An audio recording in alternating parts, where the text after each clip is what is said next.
So where are you from, George? Where did you grow up? Where were you born? In Kitapwa. Yeah, down in the valley. No, yeah. What yeah. year? Well, I was born at Indian Head Hospital. Yeah. Mm-hmm. What was your parents' names and your grandparents, and where did they come from? Well, they come from up by Tuna way there. My dad was in that. Henry Klyne was. They noticed his name was more or less Andrew Klyne. That, you know. That was your dad? Then my dad, yeah. But my parent on that side of my dad is my grandpa, Klyne. I didn't know him that good. Already I was gone when he was, passed away. So I didn't know him, you know. He was Landry Klyne was his name. That. And where did they come from, you know? They were from up there, you know, wherever exactly they were from. I couldn't tell you that for sure.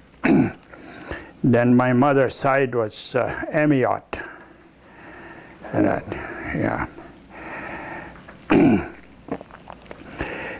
Isidore Amiot was his dad, my grandpa on that side. Name. My mother was Vera Klyne. More or less no, the half-breed way, La Fille, used to call her for a nickname. Yeah. And I was raised up there, then I was, and they had, there were 4 other boys beside me. They all passed away. I was the 5th one, which lived through it. And I was sick till I was about 8 years old. What was the matter? I had pleurisy. Oh. And them days they didn't have the money really to, everything had to be cash. There was no such a thing. It was welfare or anything like that, you know. And then Dad had the cattle, and they had to give either a cow or heifer to the doctor to keep us, to keep us going and that. So I was in the hospital for, I thought they say about, I think it was about 18 months or something like that. I think in and out, till I got me through it. I guess I couldn't even talk. Then I was very weak all that time till I was about, yeah. Then when we lived there, it was 6 miles to school, and Mom, he wouldn't let me go to school because I was my sister. They were quite a bit older. They were out working already. My sister Irene, she was quite a bit younger, but they had it in the school, in Momart school, and none or whatever it was in that. That's a long way to Momart. Yeah, but they were trying to, they couldn't, Mom, Dad, they couldn't afford it to get into a school, and that, like for me, I had the horse there for a while, going to school. What happened? I go, and I was already 12, 13 years old, and all the kids, they laugh at you at grade 1. I turn around and get a little rough with them. The teacher gets me, put me in and get the strap at them days. So the next morning, I go to school, I head in the hills, and I put my horse in the collie.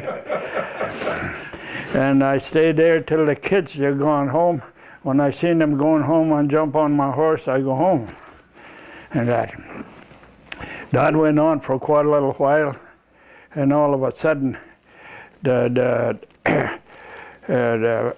what they call them, the trustees and that, school trustees, they wouldn't ask, Mama, how come you don't send me to school?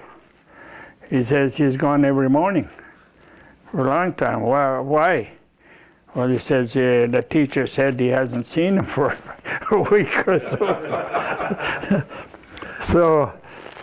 So when my dad got back from work, Mom of course told him. He said, "Wonder what he does." Where he says that he goes to school every day, but he says that teachers they said they haven't seen him. What does he do?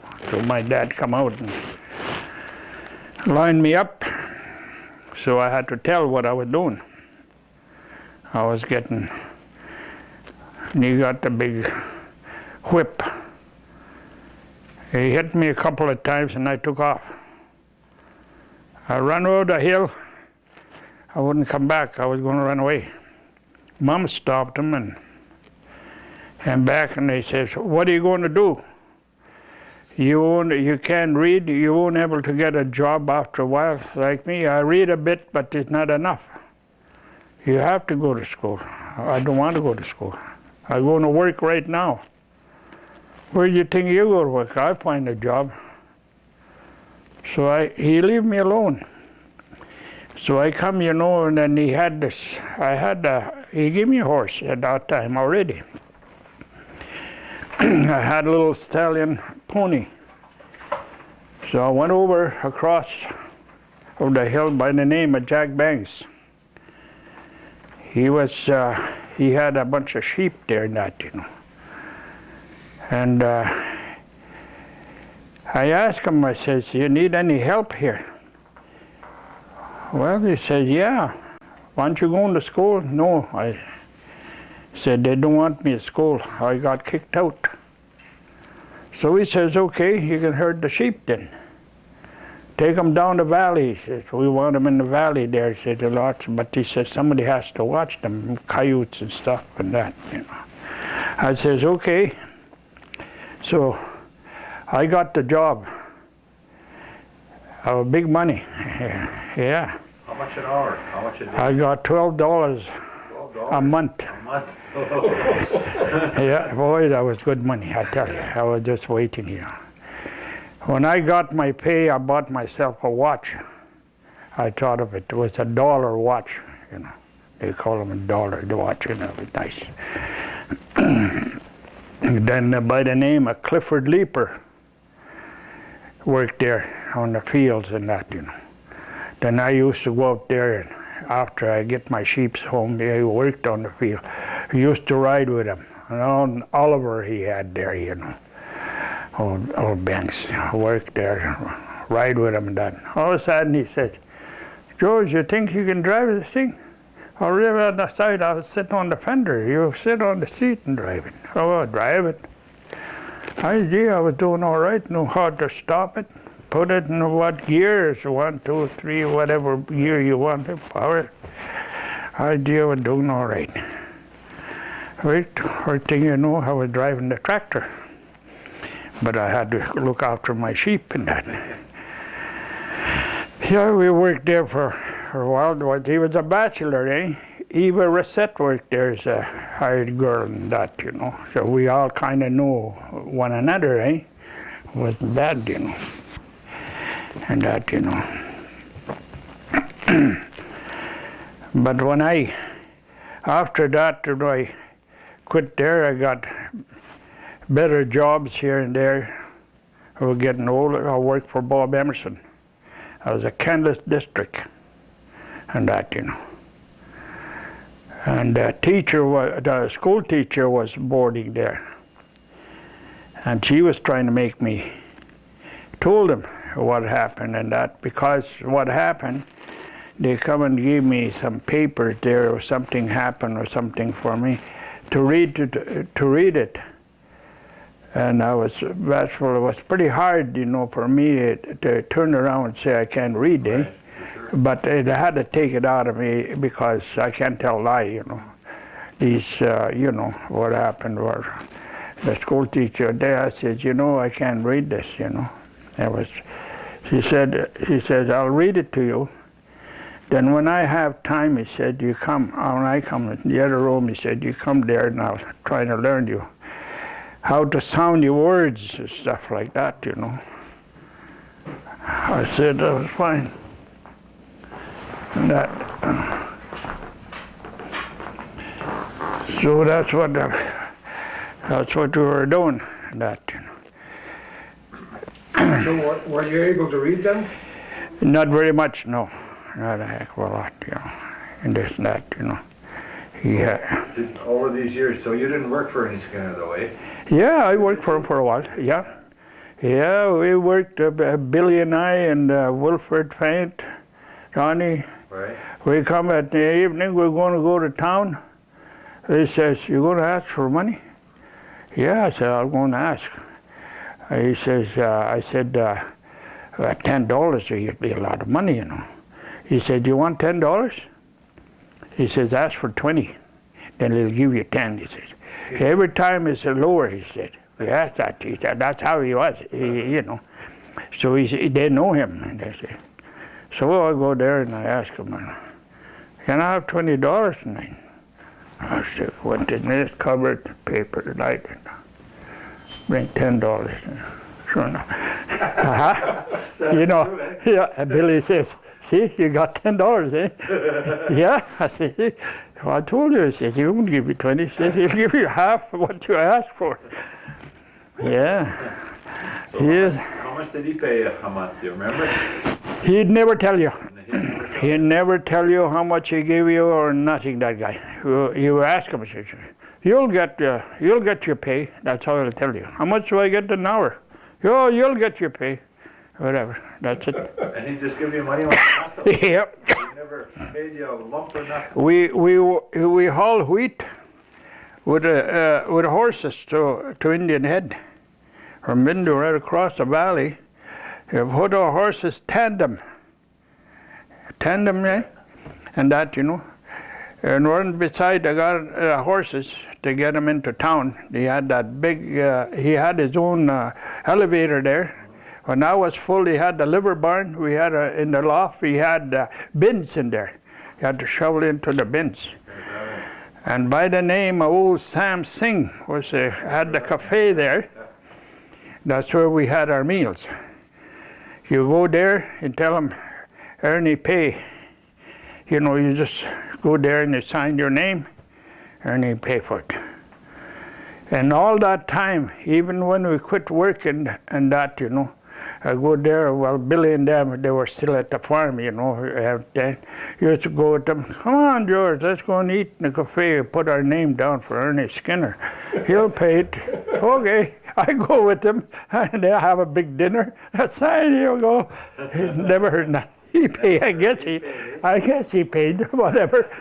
Okay, yeah. So you guys, you consider yourselves, like when you're down there, was times tough, George? Was it really bad? Was it poor living and hard working? And Oh, it was pretty poor. I tell you. When I was come up, as I told you that, you know, and I didn't. When I was trying to go to school, they were most of the time were barefooted, and them dry years in the 30s, and that, you know. We used to have 2 barrels, water barrels on a stone boat to go down the river and get water and try and water the garden, you know. You do water the garden, it'd be coming up a little bit, be a storm coming, be hail. They'd knock everything clean, eh? You didn't get nothing, eh? Maybe a few potatoes, then they'll kind of come up again, you know, that, you know. And it was pretty hard years in that, you know, and that through there and that, you know. But Dad, he worked for farmers. Then Mom, he sits down and crochet these rugs and that. He go and take them from farmers for bacon, eggs, and one thing and another. At that time, that she raised her own chickens after that, and they had turkeys, and things was coming up a little bit, you know, that. But they always had cattle, you know. We had 1 or 2 milk cows through the summer, pretty well every summer, eh? Biggest part of the winter and that, you know. Yeah, that's what they save us, you know. But there was a lot of them didn't have that, you know, like. Uncle Rennie and Dad Auntie Emma, they had cattle. You know, the rest of them, they didn't have nothing. You know, that's where they used to come up to us. You know, like Fred Frank, his kids and that. You know, they come up and ask for. Mom made butter. They come and trade something for butter. They trade, you know, this and that. Well, they didn't have the cash, eh? Right. Stuff like that. Well, Fred didn't know them. You know, they all hunt for rabbits and stuff like that, you know, and I hide a little bit to go for a deer. Me and Uncle Rennie were pretty good at that, you know. We used to go, and when it's stormy, here we go out, you know.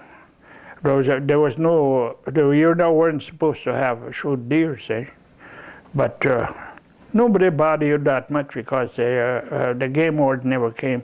I guess they figured, well, they had to make their living, you know, they didn't bother that much. All that somebody jealous and couldn't tell on you and that, you know, they had to come check, you know. That happened, you know. Not to us, but I know it happened to someone there that, you know. So by 1940, you'd have been living down the valley, eh?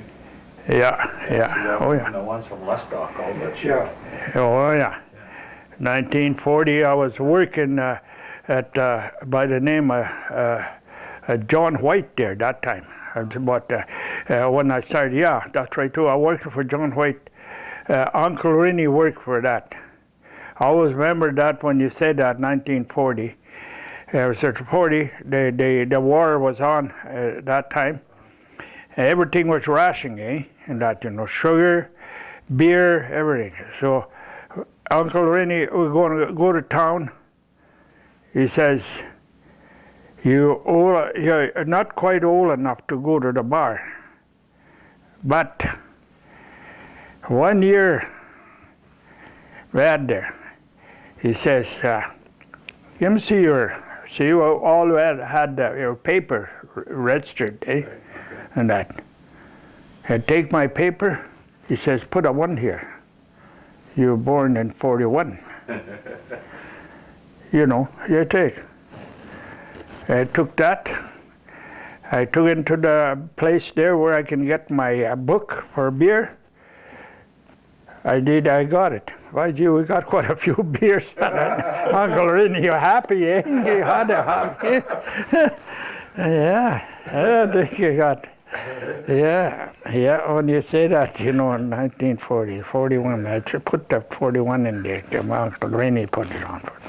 Like you say, you know, see, they never bother much for Christmas, eh? And that, you know. Their day was New Year's, them days right through the valley.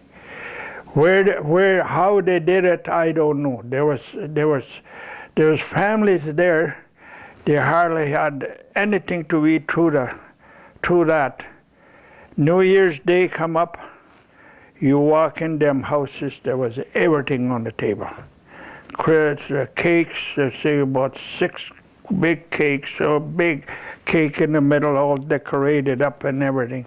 And that, you know, pies and all kinds of stuff, you know, and that, you know.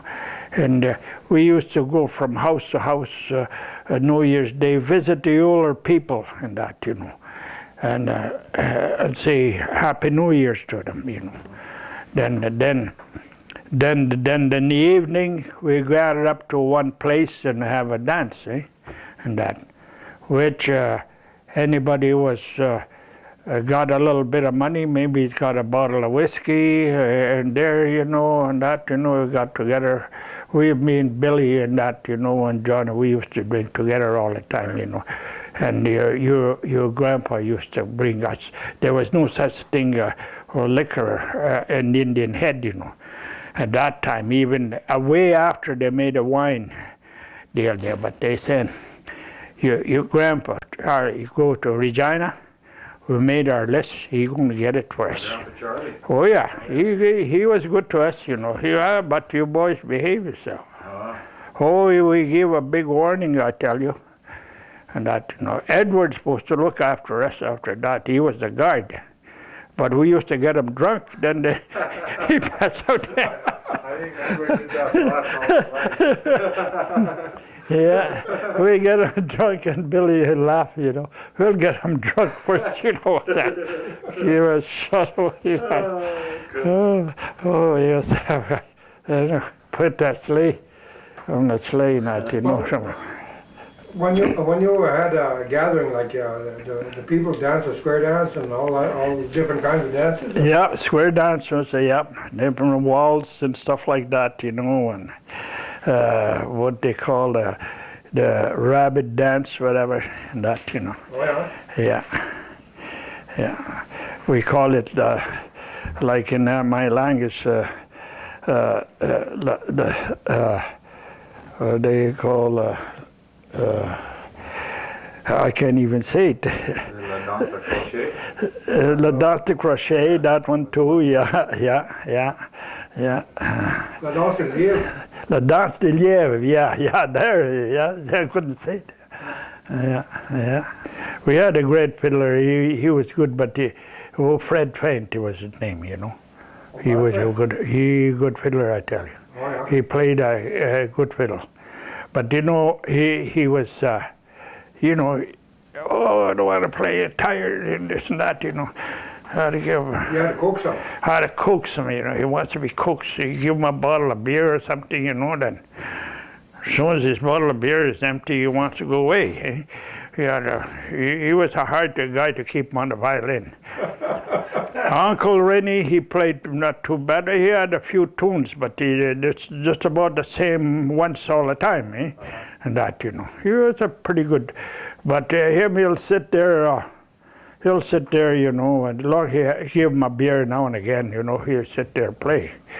Another one there we had, you know, by the name of Martin Perro. He didn't need a drink, him. If you give him a drink, he'd drink, but he liked parties, eh? And that he could sit there all night to play just to see that everybody had a good time, eh? It didn't matter to him. If he had a beer or not, whatever. Anybody wants to give him a beer, okay, he'll have it. If he don't, he don't. And that, you know, that's how he was, and that, you know. I remember all those guys as a young kid growing up, you know, like I remember Martin Perro. Remember he lived down in sort of half-breed end of town there. Yeah. After he was old and retired, I never knew he played a fiddle, and I knew Fred was an old storyteller. Yeah. He was forever spoofing somebody. Oh, yeah. And I didn't know he played a fiddle, and I knew Rennie, I knew he liked to drink and party and laugh and visit, but I never knew he played fiddle. Yeah. Another thing, you know, like I remember as a kid growing up in Indian Head, you know, you start interacting with the white community.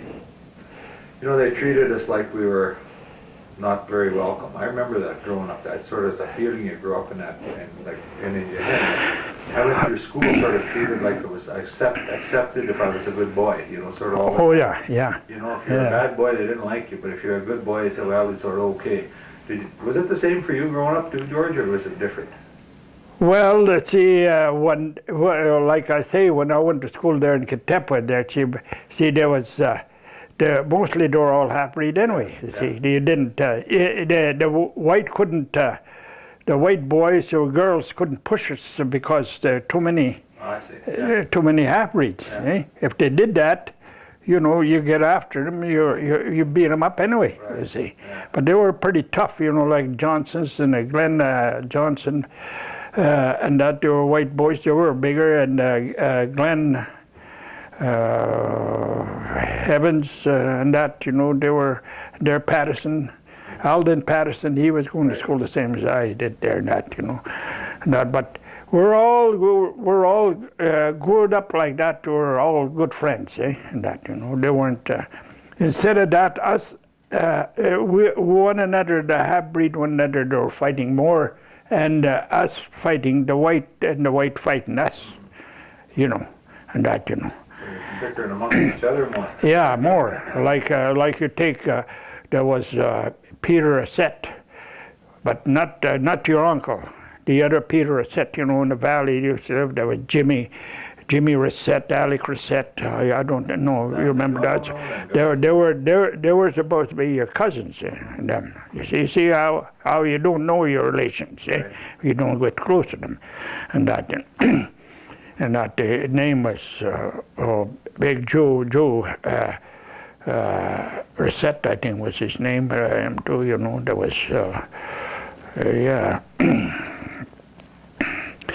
Yeah, they were like them. They went to, there was Pelchey's, Petey Pelchey, and that, you know, he was, that he went there with Johnny Pelchey. He got killed in the army, Johnny, yeah. Pete, he died here, but you remember him, he lived here, that, you know. Pete Pelchey, didn't you know? I remember Pete, yes. Yeah. He died last year. Yeah, 2 years ago maybe, or something like that, yeah. Yeah, he went to school there and that, you know. Do you fight? Like Ernest, we used to call him Fatty, you know, a nickname, Ernest Reset. Okay. He wanted to fight them or not, you know. So they put a stone or something or chip on his shoulder, and they put one on his. They were wanting to fight. They would make us fight. Hey, look at me. He's brave enough to knock that chip off. I was supposed to hit him. He stand there, you wonder, you gonna hit him? I knock this goddamn chip off. Are you going to fight me? Okay, he said. You guys want to fight me? He told his brother, it was Big Pete, big at that. I did. He went and told his brother he was working in the field. We're going home. Pete got off his, tied up his horses at that time, you know, he was disking. Here they come. Want to fight us and that, you know. We run back. Pete and John are there, they're Pelchey's. You're going to fight us, that guy. Yeah? They went down the river, and they cut some willow whip like. They come there, and Pete was standing there. They whip him. Yeah, he used a whip on him. Oh, Pete was running to his horses, jump on this way. He never bothered us anymore after that. I don't imagine so. Yeah, he whipped him with the whip. All my life, George, I've known you all, I think all the years I've known you, all I knew is you always worked on the highways. You know, like it seemed like that's what you did all your life. Well, see, when I quit Emerson's, I worked there 12 years, and I told you what after that, you know, 12 years, and that's where I got married, see, shortly after that. And I went to the bush camp. I got married to a girl from Broadview, Sparvey girl, Rose Sparvey. Yes. They call her La Fille, her too, a nickname.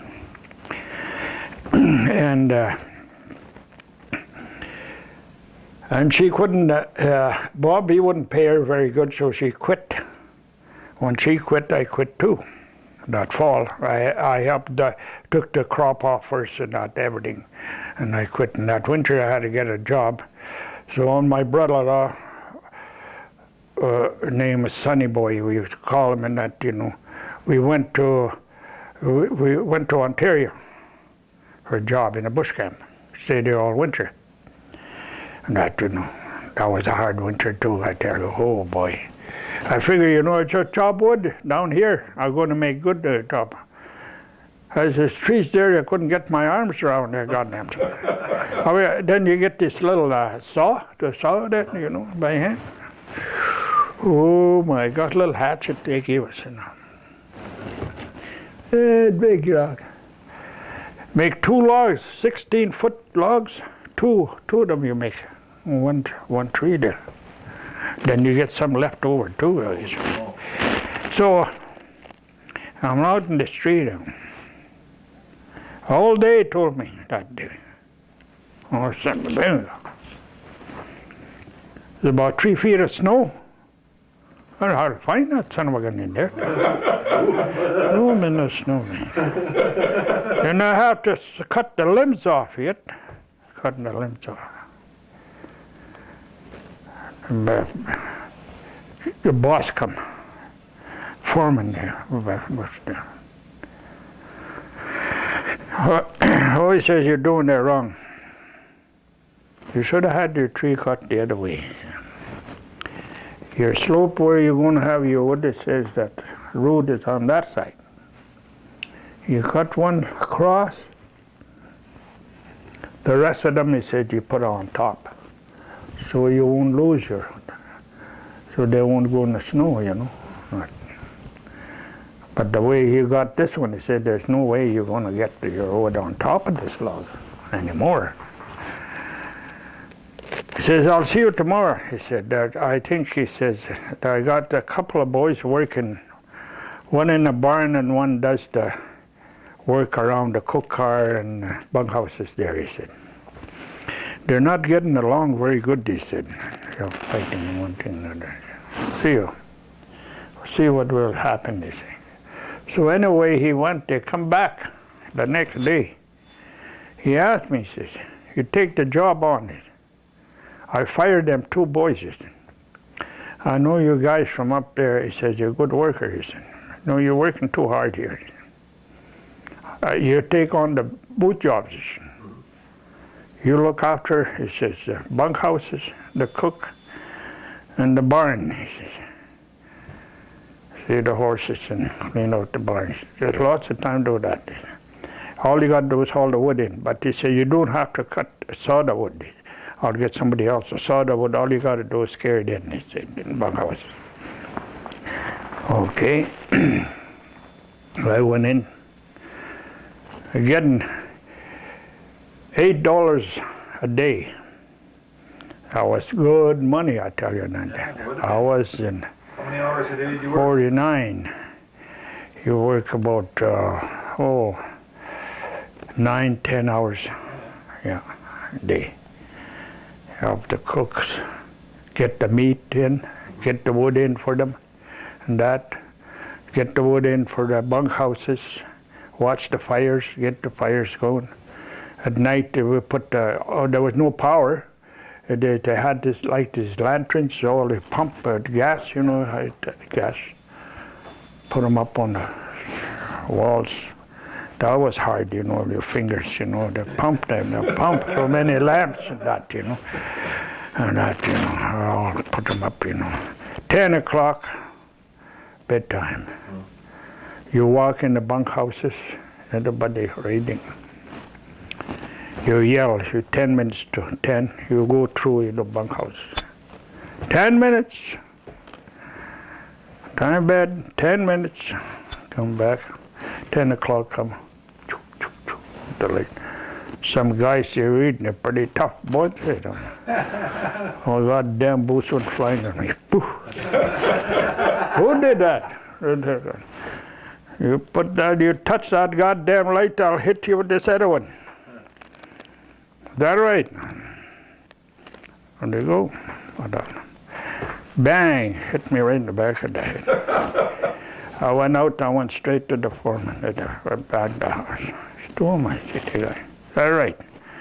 He was an RCMP before. He got discharged too from RCMP, but he was looking after the bush camp. Big guy, tough guy. He walked in there. Which guy? Right from that bunkhouse. Bunk there. These your boots here? Yeah. Yes. Grab a hold of them. Down. Put them on. He says, where's your clothes? Put your clothes on.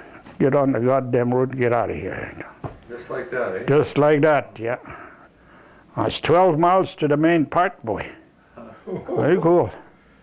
He said, you want to be tough? Be tough on that. Yeah, for sure, eh? Yeah. He grabbed them out, says, everybody quiet here. So you never had no more problems after No that? more problem after that. They heard that, you know, that poor, I feel sorry for that guy. After a little while, why did I go there and tell on him, you know, kind of, you know, in a way. But if you let him go, you're going to do worse. I was supposed to, you know. When did you ever figure out that you were a stepper, a fancy stepper? Because I know I remember growing up and I always knew that you were a good jigger. Well, the thing to start with, things like that, you know, like you say, when we lived in the valley, used to go to my cousin, his name was Goodwin, we call him. He was Frank Cardinal was his right name. So I go there to get a haircut, and he tell me take his violin. He says you gotta learn your haircut. You gotta step dance jig for me. I'll play your tune. He take his violin and they play. He played pretty good, you know. He played violin. I had to step dance for him. So, and when I used to go home and that, you know, I used to figure, well, when I need a haircut, I better make my little step, because he won't give me a haircut on that side. Practice. I had to practice a little bit so I wouldn't get a good haircut in that, you know. Stella was his wife's name. She was a Rosette before his name. Anyway, he used to give him heck, you know. So he was my cousin. That was Louis Cardinal's brother, and that, you know, Frank. Oh, he was a good stepper himself, you know. He showed me that sometimes, you know, not that way. He'll hold his violin and he'll step and play the violin at the same time, you know. That's the way to do it, you know. You do it the right way, you know. I'll try, you know. I'll try and do that. Then when they had the fiddling and that, you know, all these parties and that, you know, house parties, and that you go there, you know, that, you know, that. I couldn't help it; they just come to me. The square dances. I dance a square dance. I step dance. I step the same time. I just didn't walk, you know. I stepped all the way around, you know, all that, you know. That, you know. First thing I know, they come out, you know, Fred. They play the Red River Jig. I got in there too. I'd make a few steps, eh? I wasn't the best then at that time, but I tried, you know. I know about when you were going to school there and I went there and that step dance at that time. I only made about 17 steps, I know, you know. Very good ones in that, you know. But I come, you know, that, you know, to me, I'd say it's the liquor that makes you go too, you know. You know, you guys should know this. You know, if you don't, you kind of sluggish that, you know. You sit there and that, you know, I can't do that, you know. Somebody have a drink, eh? First thing you know, oh Christ, I can do anything. It just loosened you right up, eh? Just loosened me right up, eh? I just gave her, you know. That time we went over there, you know. Well, you know, I used to go with the Pelchy girls, eh? And Joanne was my little sweetheart, eh? Oh, he wouldn't let he want to go there, you know, that, you know, says, you have to come, you'll beat them, okay. So that's how I got to do. Was it the competition? Oh, crap, there was quite a few of it, eh? Well, it must have been about... Graduations. George yeah. used to come every year and be our champion. Oh, We yeah. used to have a jigging competition. Oh, yeah. Yeah. And there were some pretty good steppers there. Oh, heck yeah. George used to Oh, come from the right. valley and clean up and kick all those young folks around. Yeah. Oh, heck. So start with a bit, you about 7, 8, 9, maybe 12 in the bunch. All of a sudden, they can't make any more steps. 1 go, 2 go, 2 go. First thing you know, just a few there, you know. I got a sash and that, you know, for winning. I don't know, Elma was looking for my sash. When you guys come, you know, I was going to put it on, you know. Couldn't find it. I don't know where she put it. She couldn't find it. But I won 3 of them, eh? One I gave it to Jeanette, eh? Pelchy. She had it on when I see that when she passed away, they had it on the floor there. And that, you know. And what do you call him there, Pelchy boy, when his oldest brother there took him, Jake. Right. Jake kept it, he said he took it, you know, and that, you know, and the other one, and that,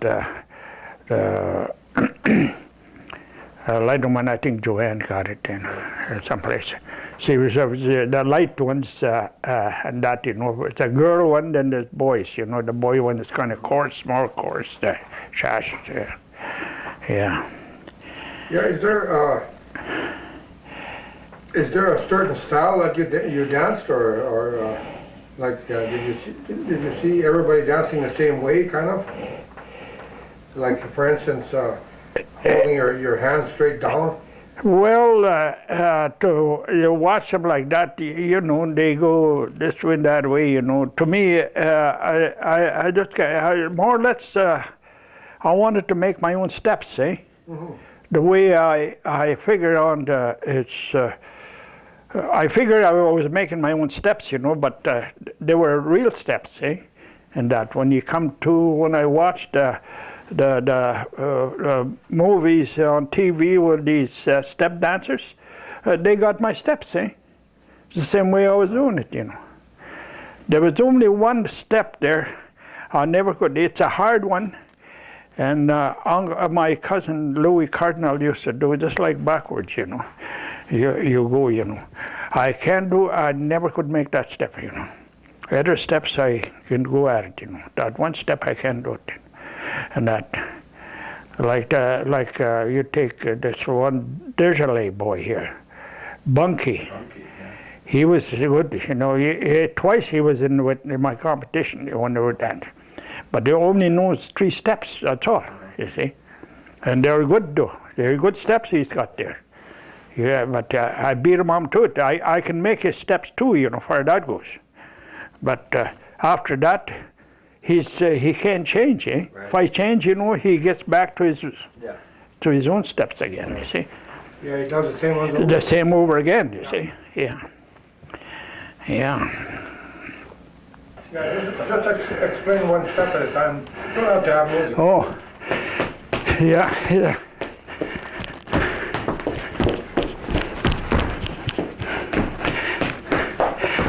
Yeah, like that. Then you go.